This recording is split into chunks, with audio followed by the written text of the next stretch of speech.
Welcome to our channel We Can. Hello, a very good morning to all of you. How are you all? Today is chapter number 1, Endowment of Nature revision series. I hope you all like it. So let's start our revision series.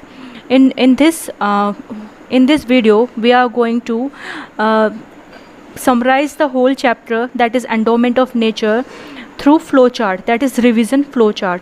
So if during examination this video is really very helpful for all of you. Okay, about what is resources. Resources किसे कहते हैं? जिसके अंदर utility हो या value हो उसे हम क्या कहेंगे? रिसोर्सेज। रिसोर्सेज 3 टाइप्स के हैं: natural resources, human resources and manmade resources. Natural resources can be use directly from the nature. Natural resources जो है हम डायरेक्टली कहाँ से ले सकते? नेचर से, बिना कोई प्रोसेसिंग किए। ठीक है। Second is your human resources, जिसके अंदर हम लोग क्वालिटी और स्किल्स जो है ह्यूमन बीइंग की वो यूज़ कर सकते हैं। और क्वालिटी और स्किल्स ह्यूमन बीइंग में कैसे आएगी? थ्रू एजुकेशन या फिर वोकेशनल ट्रेनिंग के through. Third is your man made resources, created by human being using his skills and knowledge. इसको जो है ह्यूमन बीइंग ने बनाया है अपने स्किल को या नॉलेज को यूज़ करते हुए।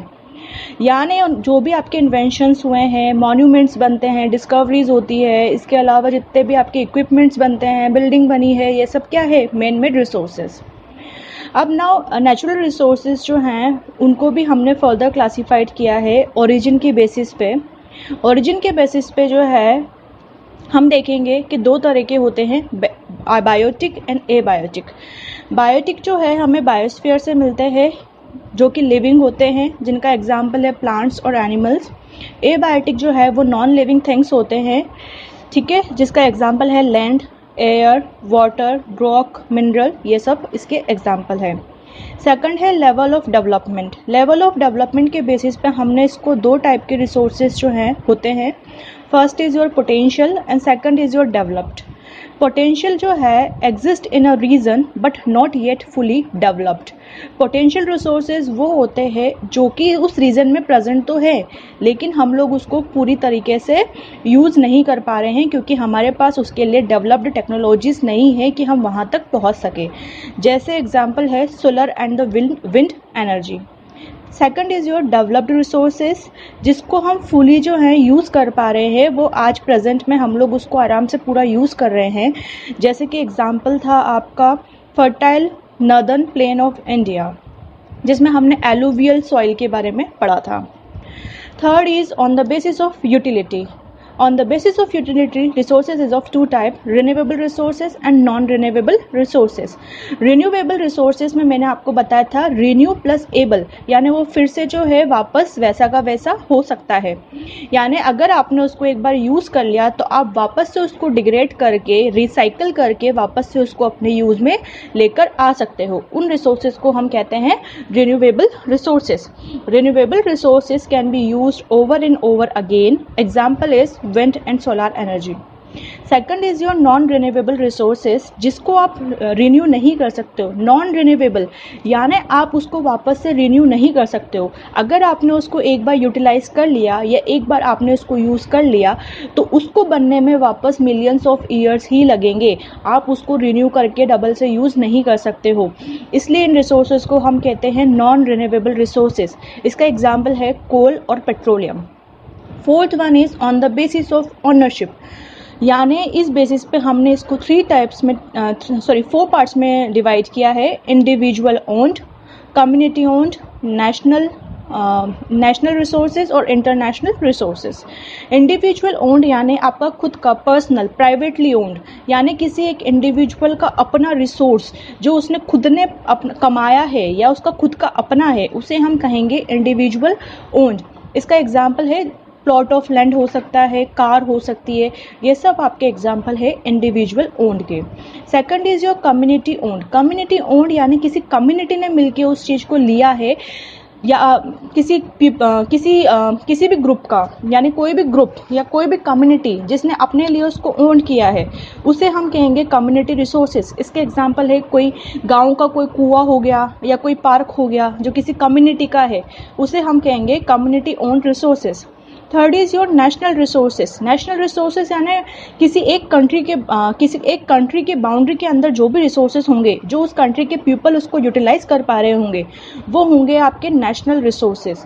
बिलोंग टू द कंट्री, जैसे इसके एग्जाम्पल है फॉरेस्ट हो गए, रिवर हो गए, जो कि आपके उस कंट्री के अंदर प्रेजेंट है और वहाँ के पीपल उसको यूज़ कर रहे हैं। Next is your international resources. International resources क्या होंगे? जो आपके नेशनल बाउंड्री के बाहर जितने भी रिसोर्सेज होंगे या आपकी जो कंट्री की बाउंड्री है उसके बाहर जो भी रिसोर्सेज प्रेजेंट होंगे, वो सारे इंटरनेशनल रिसोर्सेज होंगे जिसको यूज़ करने के लिए आपको किसी न किसी की परमिशन की ज़रूरत होती है। Outside national limit managed by the international bodies. ठीक है। Next is on the basis of distribution. On the basis of distribution दो तरह के होते हैं, लोकलाइज्ड एंड यूबिक्यूटस। लोकलाइज्ड यानी किसी एक कन्फाइंड रीजन में प्रेजेंट होना, यानी किसी एक सर्टेन रीजन में प्रेजेंट होना उस मिनरल का, उसे हम कहते हैं लोकलाइज्ड रिसोर्सेज। मैंने आपको इसका एग्जांपल दिया था कोल एंड पेट्रोलियम, जिसके सबसे ज़्यादा रिजर्व्स कहाँ पर है? आपके यूएई में। ठीक है, यानी कतर वगैरह उस साइड। तो वो आपके लिए क्या हो गए? Localised resources. या फिर और भी कोई रिसोर्स हो सकता है जो किसी एक पर्टिकुलर एरिया में आपको मिलता है, तो वो किसका एग्जांपल हो गया? आपका लोकलाइज्ड रिसोर्सेज का। Second is your ubiquitous resources. Ubiquitous resources वो रिसोर्सेज होते हैं जो आपके ऑल ओवर वर्ल्ड में मिलते हैं, यानी आपको हर जगह पर वो मिलेंगे। जैसे इसका एग्जांपल है वाटर एंड एयर। आप देखोगे आपके सराउंडिंग में हर जगह पर एयर प्रेजेंट है ना, यानी वो क्या हो गया? यूबिक्यूटस रिसोर्सेज, यानी वो आपको हर जगह पर मिल रहा है। तो इसका एग्जाम्पल आपका हो गया है एयर एंड वाटर। ठीक है। अब हमने देखा था कंजर्वेशन ऑफ रिसोर्सेज, जिसमें हमने देखा था कि कंजर्वेशन ऑफ रिसोर्सेज इंपॉर्टेंट क्यों है। कंजर्वेशन ऑफ रिसोर्सेज इंपॉर्टेंट इसलिए है क्योंकि हम जानते हैं कि हमारी पॉपुलेशन जो है दिन पे दिन बढ़ती जा रही है, और आप जानते हो कि हमारी कंट्री बहुत बड़ी है जहाँ पर पॉपुलेशन बहुत ज़्यादा है। तो सब इंसानों की नीड को फुलफ़िल करने के लिए हमें ज़्यादा से ज़्यादा फूड का प्रोडक्शन करना, या ज़्यादा से ज़्यादा रिसोर्सेज जो हैं उनको उनका कंजप्शन भी ऑब्वियसली उस हिसाब से बढ़ रहा है, या डिमांड भी उस हिसाब से बढ़ रही है। तो हमें लोगों को वो चीज़ फुलफ़िल करवाने के लिए हम लोगों को रिसोर्स का एक अच्छे से प्लानिंग करना बहुत इंपॉर्टेंट है। तो इसके लिए हम लोगों ने एक टर्म पढ़ी थी, that is sustainable development. Sustainable development का मतलब था कि हम आज की जो लाइफ है उसको भी अच्छे से अच्छा रखें, साथ में हम लोग जो फ्यूचर है उसके बारे में भी सोचें।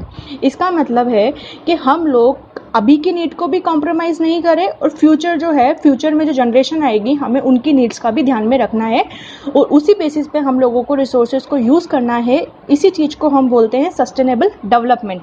It means the development of resources without damaging the environment and compromising with the needs of the present for the future generation.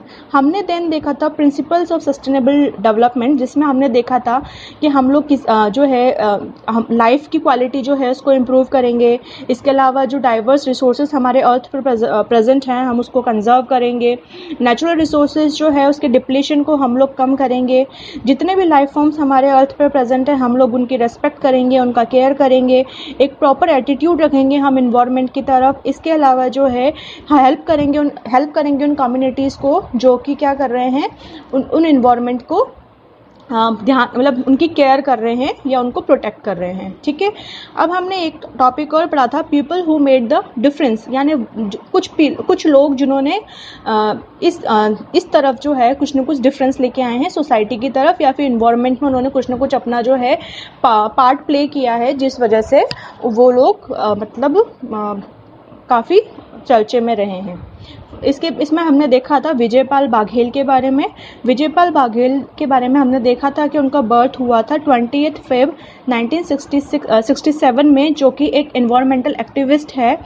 इन्होंने बहुत सारे एफर्ट लगाए थे प्रोटेक्ट करने के लिए एनवायरमेंट को ट्रेडिशनल मेथड्स के थ्रू। इसके अलावा इनको हम लोग ग्रीन मैन भी कहते हैं। इन्होंने इस्टेब्लिश किया था एक पर्यावरण सचेतक समिति, जो कि independent non profit non governmental organisation था। इन्होंने जो है फर्स्ट प्लांटर थे जिन्होंने एक डिवाइन ट्री, यानी जिसको हम वर्शिप करते हैं, कल्प वृक्ष नाम का एक प्लांट जो है जितने भी पिलग्रिम्स यानी तीर्थ जो होते हैं उनके आसपास पूरे वर्ल्ड में लगाए थे। इन्होंने बताया था कि इन्होंने अपनी पूरी लाइफ जो है नेचर के कंजर्वेशन में, वाटर को सेव करने में, ग्रीन रिवोल्यूशन में, ग्लोबल वार्मिंग को कम करने में, पॉल्यूशन को कम करने में, इन सब चीज़ों में ही लगा दी थी, जिसके लिए इन्होंने एक थीम अपनाई थी जो था think globally and act locally. Okay student, I hope Thank you for watching my video. I hope you like it. If you like it, please like, subscribe and share our channel and hit bell icon to get a latest update. Have a nice day.